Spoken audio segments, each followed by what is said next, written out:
Bismillahirrahmanirrahim. Assalamualaikum warahmatullahi wabarakatuh. Alhamdulillahirabbil alamin wassalatu wassalamu ala asyrafil anbiya'i wal mursalin wa ala alihi wa sahbihi ajma'in. Yang amat berhormat Datuk Seri Anwar Ibrahim, Perdana Menteri Malaysia. Yang berhormat Timbalan Menteri Datuk Seri KPPA, Timbalan KSU, tuan-tuan dan puan-puan yang saya rahmati, yang saya hormati sekalian. Pertama sekali izinkan saya mengungkapkan rasa syukur kepada Allah Subhanahu wa taala di hari Jumaat yang mulia ini. Yang amat berhormat Datuk Seri Perdana Menteri dapat bersama dengan kita sekalian yang merupakan kelompok yang sangat penting dalam menggerakkan agenda pendidikan tinggi negara. Terima kasih yang amat berhormat ke wacana pelaksanaan strategi KPT 2024. Kehadiran yang amat berhormat pada pagi ini sangat bermakna atas beberapa perkiraan. Yang pertama, kehadiran ini penting untuk kita memahami wawasan dan juga pemikiran yang amat berhormat Perdana Menteri dalam konteks pendidikan tinggi negara. Dan saya ucapkan terima kasih kepada yang amat berhormat. Saya tidak berhasrat untuk membandingkan dengan his preference on which ministry he has to come first. Dalam konteks kita, saya nak sebutkan di sini ialah beliau memilih Kementerian Pendidikan Tinggi terlebih dahulu. Saya harap rakan-rakan saya yang tak maaf saya. Yang kedua, dari segi memahami pengarahan sasaran kerja utama KPT bagi tahun 2024. Meskipun kita mungkin sudah sediakan, tetapi kehadiran yang amat berhormat pada hari ini dapat menambah dan menguatkan lagi tentang sasaran gerak kerja untuk 2024 kita. Yang ketiga, yang amat berhormat dapat berinteraksi dengan tuan-tuan dan puan-puan sekalian secara terbuka. Mengenali beliau, beliau sentiasa memberi ruang seluas-luasnya kepada kita sekalian untuk berinteraksi dengan penuh hormat, menghormati dan juga saling bertukar-tukar pandangan antara sama kita. Untuk mengetahui yang amat berhormat, yang hadir pada hari ini terdiri daripada pelbagai latar belakang, sama ada daripada IPTA, IPTS, daripada politeknik, daripada penggerak-penggerak college community, daripada LPU, dan juga mereka yang kita anggap sebagai pemikir-pemikir dalam bidang pendidikan tinggi negara. Terima kasih atas kehadiran tuan-tuan dan puan-puan yang sangat memberangsangkan, meskipun kita rancang ini dalam tempoh hanya seminggu saja. For the first time, I give to my KPT whether they can deliver it or not. But alhamdulillah, mereka berjaya melaksanakan. Sokongan yang amat berhormat kepada agenda pendidikan tinggi negara juga terjelma apabila dalam belanjawan 2024 yang lalu, Yang Amat Berhormat telah menambah belanjawan kita sebanyak 16.3 bilion, iaitu peningkatan kepada sebanyak 6.8%. Terima kasih Yang Amat Berhormat. Ini kerana Yang Amat Berhormat seringkali berbicara sama ada dalam kabinet ataupun di mana saja tentang pentingnya kita melihat keterangkuman dalam pendidikan. Keterangkuman yang kita maksudkan di sini ialah bagaimana kita perlu membawa semua pihak dan proses pendidikan yang perlu dilakukan daripada bawah sampailah ke peringkat yang tertinggi. Ini kerana, tuan-tuan dan puan-puan sekalian, kita sedang menghadapi dalam suasana yang hari ini dikenali sebagai post-normal, dan yang ini juga dibicarakan oleh Yang Amat Berhormat seringkali. Post-normal itu apa? Kerana ia ditandai oleh 3 faktor utama, iaitu chaos, complexity, and contradiction. Suasana yang sangat berbeza.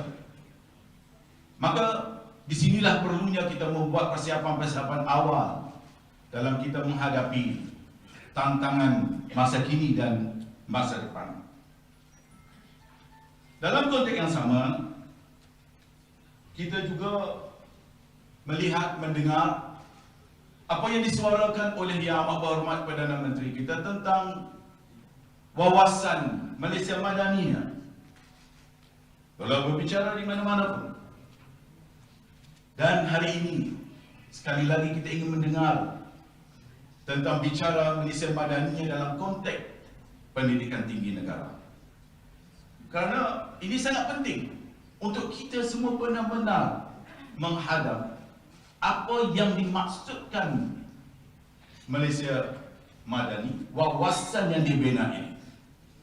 Apa yang disebutkan sebagai satu ikhtiar, yang dia sebutkan satu ikhtiar nirmala. Saya pun cari-cari apa dimaksudkan dengan nirmala itu. Nirmala maksudnya ialah bagaimana niat yang suci, murni untuk yang bersepadu, holistik, bertunjangkan dasar-dasar yang berorientasikan masa depan untuk mewujudkan sebuah masyarakat yang madani, maju, terampil dan terangkum. Dan dengan 6 teras utama: kemampanan, kesejahteraan, daya cipta, hormat, keyakinan dan ihsan, atau dalam bahasa Inggerisnya sustainability, prosperity, innovation, respect, trust and compassion. Yang ini seringkali kita sebutkan compassion. Macam mana kita nak laksanakan ke semua aspek yang disebutkan oleh beliau. Di sinilah sebenarnya peranan kita untuk membina otak dan watak. Bagaimana kecemerlangan akademik dan keterpujian syahsiah yang merangkumi perkembangan ilmu, pembentukan karakter, pemurnian adab dan akhlak, serta pengukuhan integriti. Dan bagaimana institusi pendidikan yang terus melazimi budaya ilmu, budaya wacana, meraihkan kemerdekaan berfikir, serta kekal atas landasan dan prinsip kritis hormat. Ya. Bukan hanya hidup acik balunnya, tapi kritis, tapi dia hormat. Dan teguh berpegang kepada nilai intellectual integrity. Inilah yang seringkali dibicarakan oleh Yang Amat Berhormat akan keperluan kaum ilmuwan sejati yang benar-benar berfungsi, yang menjadi conscience of the majority. Dan seperti mana yang disinggung oleh Profesor Syed Hussein Alatas dalam bukunya Intelektual Masyarakat Membangun, di mana kita perlunya pembebasan dari pembebasan kaum intelektual yang perlu keluar daripada watak verbalisme dan kaum pandir. Itu mungkin Yang Amat Berhormat akan jelaskan nanti. Dan ini juga yang disebutkan, apa yang seringkali disebutkan oleh Yang Amat Berhormat kepada kita. Kita tahu siapa yang mengikuti pemikiran beliau. Umpamanya beliau pernah ungkapkan pandangan Jose Ortega I guess yaitu Spanish philosopher, tentang the collective mediocrity of the masses, yang cuba